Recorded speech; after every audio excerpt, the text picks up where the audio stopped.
എല്ലാ കൂട്ടുകാർക്കും ginger garlic കിച്ചൻ്റെ പുതിയ വീഡിയോയിലേക്ക് സ്വാഗതം. അപ്പോൾ ഇന്ന് നമ്മൾ കിഡിലനായിട്ടൊരു ചിക്കൻ്റെ റെസിപ്പിയാണ്. എല്ലാവരും വീഡിയോ സ്കിപ്പ് ചെയ്യാണ്ട് കണ്ടു നോക്കണേ.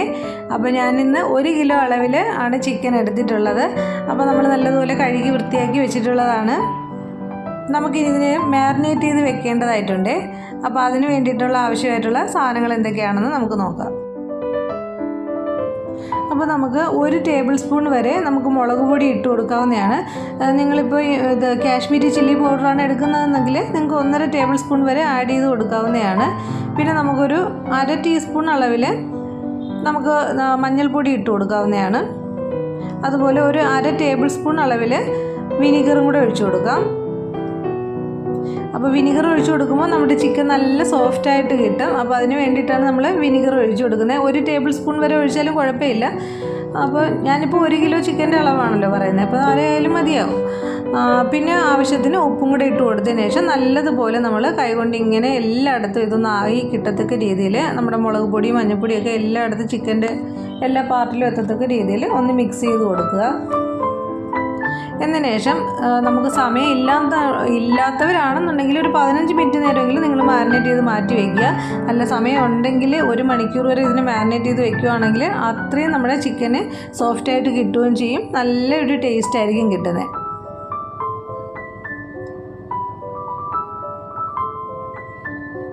അപ്പോൾ ഞാനിപ്പോൾ ഏകദേശം ഒരു അരമണിക്കൂർ മാറ്റി വയ്ക്കുവാണ്.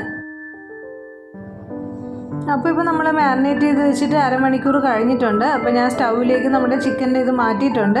ഇനി നമുക്കിതിനൊന്ന് വേവിച്ചെടുക്കേണ്ടതായിട്ടുണ്ട്. അപ്പോൾ അതിന് വേണ്ടിയിട്ട് ഒരു 1/2 കപ്പ് അളവിൽ നമുക്ക് വെള്ളവും കൂടെ ഒഴിച്ചു കൊടുത്തതിന് ശേഷം ഒന്ന് ഇളക്കി കൊടുക്കാം.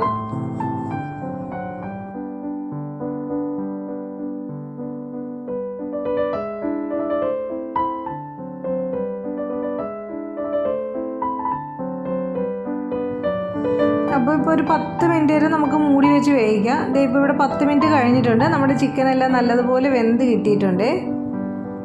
ഇനി നമുക്ക് ആ ചിക്കനെല്ലാം മാറ്റിയെടുക്കാം. എന്നതിന് ശേഷം വെള്ളവും ചിക്കനും സെപ്പറേറ്റ് ആക്കിയിട്ടുണ്ട്. ഇപ്പോൾ ഒരു പാൻ ചൂടാകാനായിട്ട് വെച്ചിട്ടുണ്ടായി. അപ്പോൾ അതിൻ്റെ അകത്തേക്ക് നമ്മളൊരു 3.5 ടേബിൾ സ്പൂൺ അളവിൽ വെളിച്ചെണ്ണയാണ് ഒഴിച്ചു കൊടുക്കുന്നത്. അപ്പോൾ നമ്മൾ ചിക്കൻ്റെ വെള്ളം സെപ്പറേറ്റ് ചെയ്തതിന് നമ്മൾ കളയുന്നില്ല, അത് നമുക്ക് ആവശ്യമുണ്ട്. അപ്പോൾ ഇപ്പോൾ നമുക്ക് ഇനി ഈ ചിക്കൻ നമ്മൾ മാറ്റി വെച്ചിട്ടില്ലേ അതിനൊന്ന് ഫ്രൈ ആക്കി എടുക്കണം. നമ്മൾ ഡീപ്പായിട്ട് ഫ്രൈ ചെയ്യുന്നില്ല, ഒന്ന് ജസ്റ്റ് ഒന്ന് ഫ്രൈ ആക്കി എടുക്കുക ചെയ്യുന്നത് കേട്ടോ. നമുക്ക് കുറച്ച് കറിവേപ്പിലയും കൂടി ഇട്ട് കൊടുക്കാം. എന്നതിന് ശേഷം അങ്ങോട്ടും ഇങ്ങോട്ടും മറിച്ചും തിരിച്ചും ഇട്ട് കൊടുത്ത് ഇതിനൊന്ന് ഫ്രൈ ആക്കി എടുക്കാം.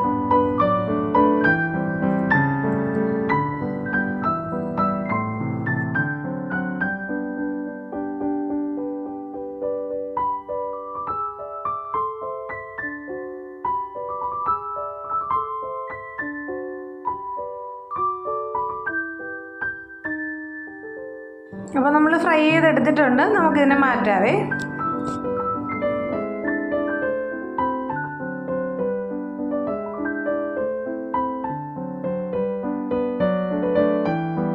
ഇനി നമ്മൾ ആ സെയിം പാനിൽ തന്നെ കുറച്ചും കൂടെ നമ്മൾ വെളിച്ചെണ്ണ ഒഴിച്ചു കൊടുക്കുവാണ്. എന്നതിന് ശേഷം ഇനി വളരെ കുറച്ച് മാത്രമേ ഉള്ളൂ കേട്ടോ. വളരെ സിമ്പിളായിട്ട് ചെയ്തെടുക്കാൻ പറ്റും. ഇപ്പോൾ വീഡിയോയിലാകുമ്പോൾ നിങ്ങൾക്ക് കുറച്ചുകൂടി ലെങ്തി ആയിട്ട് തോന്നുന്നതായിരിക്കാം. അപ്പോൾ ഇനി നമ്മൾ ആ വെളിച്ചെണ്ണ ചൂടായി വരുമ്പോൾ കറിവേപ്പില വീണ്ടും കുറച്ചുകൂടി ഇട്ട് കൊടുക്കുക. പിന്നെ അതുപോലെ തന്നെ 3 സവാള ഞാൻ കട്ട് ചെയ്ത് എടുത്തിട്ടുണ്ടായി, അതും കൂടി ഇട്ട് കൊടുക്കാം. അപ്പോൾ കറിവേപ്പില എത്രത്തോളം ഇടുന്നോ അത്രത്തോളം നമ്മുടെ കറിയുടെ ഒരു ഫ്ലേവർ നല്ലതായിരിക്കുമല്ലോ, അതുകൊണ്ടിട്ടാണ് ഞാൻ കറിവേപ്പിലയും കൂടി ഇട്ട് കൊടുത്തിട്ടുള്ളത്. ഇനി നമുക്ക് ഒരു 2 ടേബിൾ സ്പൂൺ അളവിൽ ഇഞ്ചി വെളുത്തുള്ളിയുടെ പേസ്റ്റാണ്. അപ്പോൾ അതും കൂടി ഇട്ട് കൊടുത്തതിന് ശേഷം നല്ലതുപോലെ നമുക്കിതിനെ ഒന്ന് വഴറ്റിയെടുക്കാവേ.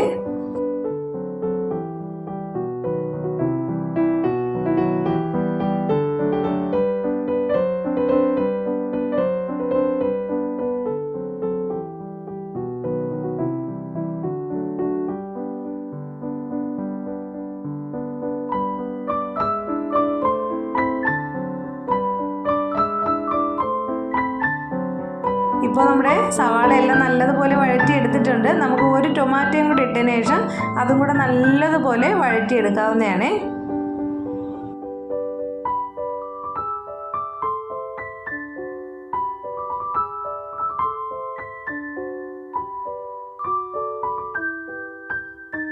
ഇനി നമുക്ക് ഇതിലേക്ക് ആവശ്യത്തിന് പൊടി ഐറ്റംസ് ഇട്ട് കൊടുക്കാം. 1.5 ടേബിൾ സ്പൂൺ അളവിൽ ഞാനിപ്പോൾ മല്ലിപ്പൊടി ഇട്ട് കൊടുത്തിട്ടുണ്ട്. പിന്നെ 1 ടേബിൾ സ്പൂൺ അളവിൽ കാശ്മീരി ചില്ലി പൗഡറാണ് ഞാനിപ്പോൾ ഇട്ട് കൊടുത്തിട്ടുള്ളത്. പിന്നെ അതുപോലെ തന്നെ നമ്മൾ ഇതിൻ്റെ അകത്തേക്ക് 1.5 ടീസ്പൂൺ അളവിൽ ഗരം മസാല പൗഡറും കൂടെ ഇട്ട് കൊടുക്കുന്നുണ്ട്. അപ്പോൾ ഗരം മസാല പൗഡറും കൂടി ഇട്ട് കൊടുത്തു കഴിഞ്ഞാൽ പിന്നെ ഇത് നമുക്ക് നല്ലതുപോലെ ഒന്ന് ഇതിൻ്റെ പച്ചക്കുത്തിലൊക്കെ ഒന്ന് മാറുന്നത് വരെ ഇങ്ങനെ ഒന്ന് മൂപ്പിച്ചെടുക്കേണ്ടതായിട്ടുണ്ട്. അപ്പോൾ ഈ സമയത്തൊക്കെ ഫ്ലെയിം ഞാനൊരു മീഡിയം ഫ്ലെയിമിലാണ് വെച്ചിട്ടുള്ളത്, അല്ലെങ്കിൽ നമ്മുടെ പൊടിയെല്ലാം കരിഞ്ഞു പോകത്തില്ലേ.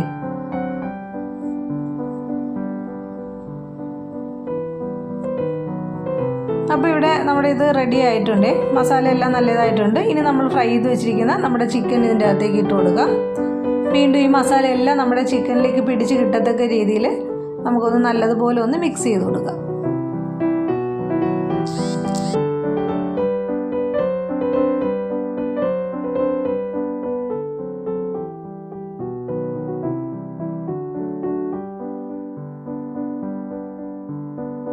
പിന്നെ നമ്മുടെ ചിക്കൻ്റെ ടേസ്റ്റ് ഒന്നുകൂടെ കൂട്ടാൻ വേണ്ടിയിട്ട് ഞാനൊരു 2 ടേബിൾ സ്പൂൺ അളവിൽ തൈര് ഒഴിച്ച് കൊടുത്തിട്ടുണ്ട്.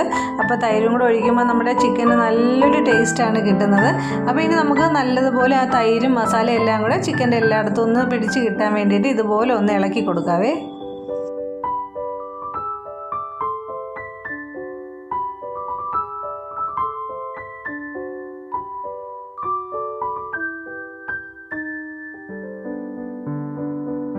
ഇനിയിപ്പോൾ നമുക്ക് ഗ്രേവി വേണമല്ലോ, അപ്പോൾ അതിന് വേണ്ടിയിട്ട് കുറച്ച് മാത്രം വെള്ളം, ഇതിപ്പോൾ ഒത്തിരി ഇങ്ങനെ വെള്ളത്തിലല്ല, അതായത് ഒത്തിരി ഗ്രേവി ഉണ്ടാകത്തില്ല. പിന്നെ ഞാൻ ഇപ്പോൾ ഒരു അരക്കപ്പളയിൽ വെള്ളം ഒഴിച്ചതിന് ശേഷം നമ്മൾ നേരത്തെ ചിക്കൻ വേവിച്ച് വെച്ചിട്ടുണ്ടായിരുന്ന വെള്ളം ഉണ്ടായിരുന്നല്ലോ, അതും കൂടെയാണ് ഇപ്പോൾ ഞാൻ ആഡ് ചെയ്ത് കൊടുത്തിട്ടുള്ളത്. അപ്പോൾ നമുക്കൊരു അരക്കപ്പ് അളവിൽ വെള്ളം ഒഴിച്ചു കൊടുക്കാം. അതിൻ്റെ കൂടെ തന്നെ നമ്മുടെ ചിക്കൻ്റെ ഗ്രേവി നമ്മൾ നേരത്തെ ആദ്യം ഫ്രൈ ചെയ്യുന്നതിന് മുന്നേ മാറ്റി വെച്ചിട്ടുണ്ടായിരുന്നു, അപ്പോൾ ആ ഗ്രേവിയും കൂടെ ഈ സമയത്ത് ഒഴിച്ചു കൊടുക്കാം. ഇനി നമ്മളൊരു 10 മിനിറ്റ് നേരം ഇതിനൊന്ന് അടച്ച് വേവിക്കണം.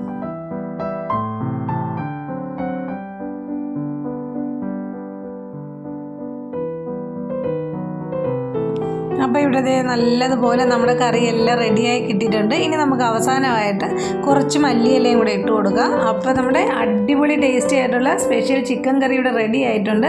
അപ്പോൾ ഒരുപാട് ഗ്രേവിയിലല്ല ഇത് ഉണ്ടാക്കുന്നത്. അപ്പോൾ തീർച്ചയായിട്ടും നിങ്ങൾ എല്ലാവരും ഒന്ന് ട്രൈ ചെയ്ത് നോക്കുക. ട്രൈ ചെയ്ത് നോക്കിയിട്ട് നിങ്ങളുടെ ഫീഡ്ബാക്ക് എല്ലാം കമൻറ്റായിട്ടൊന്ന് അറിയിക്കുക. ഇഷ്ടമായാലും വീഡിയോ ഒന്ന് ലൈക്ക് ചെയ്തേക്കുക, ഷെയർ ചെയ്യുക, കമൻറ്റ് ഇടുക. സബ്സ്ക്രൈബ് ചെയ്തതിന് ശേഷം ഓൾ എന്ന് പറയുന്ന ബട്ടൺ കൂടെ ഒന്ന് പ്രസ് ചെയ്തേക്കുക. അപ്പോൾ നമ്മുടെ ഇന്നത്തെ കുഞ്ഞു വീഡിയോ ഇത്രയേ ഉള്ളൂ. അപ്പോൾ എല്ലാവർക്കും ഒരുപാട് നന്ദിയുണ്ട്. ഇതുവരെ സപ്പോർട്ട് ചെയ്ത പോലെ ഇനിയും നിങ്ങളെല്ലാവരും സപ്പോർട്ട് ചെയ്യുക. അപ്പോൾ അത്രയേ ഉള്ളൂ. Okay, thank you.